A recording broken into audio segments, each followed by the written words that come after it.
Ahoi Ashtami Hindi calendar में अंकित एक महत्वपूर्ण दिन है जो दिवाली से लगभग 8 दिन पहले कृष्ण पक्ष अष्टमी को मनाया जाता है। देश के विभिन्न हिस्सों में भक्त इस दिन उपवास रखते हैं और देवी देवताओं को प्रसन्न करने के लिए पूजा अर्चना करते हैं। इससे संबंधित पूजा माता अहोई या देवी अहोई को समर्पित है, जिन्हें देवी लक्ष्मी का ही स्वरूप माना गया है। नमस्कार, आप ये कवरेज सुन रहे हैं हमारे YouTube चैनल रफ्तार पर।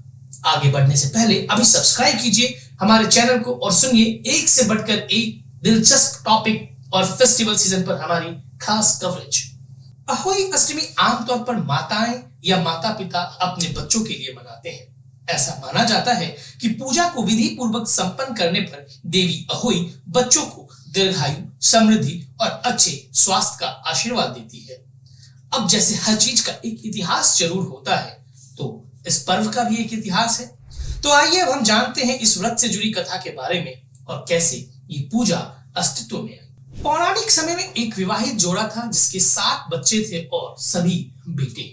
वहीं दिवाली से कुछ दिन पहले महिला अपने घर को सजाना चाहती थी, इसलिए वो जंगल से कुछ मिट्टी लाने चली गई। इस दौरान उसने जमीन में खोदने के लिए जिस फावड़े का इस्तेमाल किया, उससे गलती से एक शेरनी के बच्चे की मौत हो गई।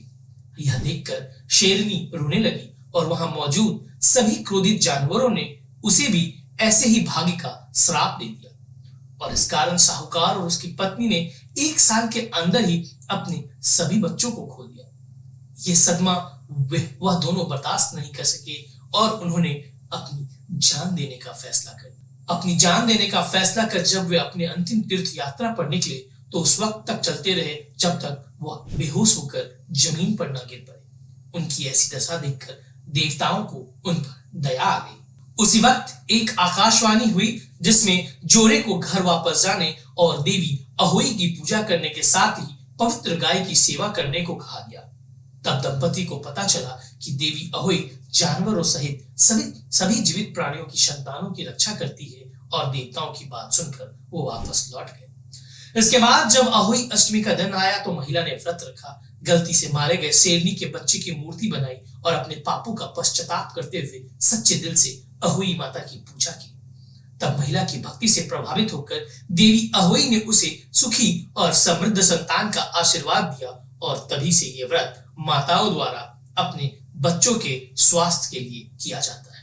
वहीं अगर आप भी अहोई अष्टमी का व्रत रख रहे हैं तो आपको सूर्योदय से पहले उठकर स्नान करना चाहिए। फिर पूजा के लिए तैयार होने पर एक कागज के टुकड़े या साफ दीवार पर अहोई माता की तस्वीर बनाएं।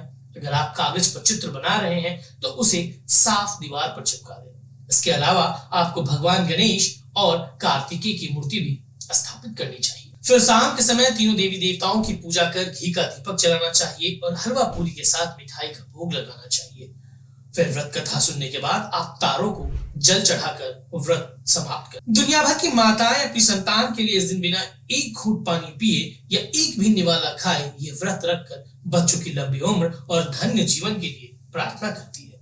उत्सव मनाने वाले सभी लोगों को अहोई अष्टमी की शुभकामनाएं। इसी के साथ हमें दीजिए इजाजत, फिर हाजिर होंगे जल्द ही एक नए टॉपिक के साथ। कुछ ऐसे ही इंटरेस्टिंग टॉपिक पर हमारी खास पेशकश को सुनने के लिए अभी सब्सक्राइब कीजिए हमारा चैनल और जुड़े रहे हमारे साथ।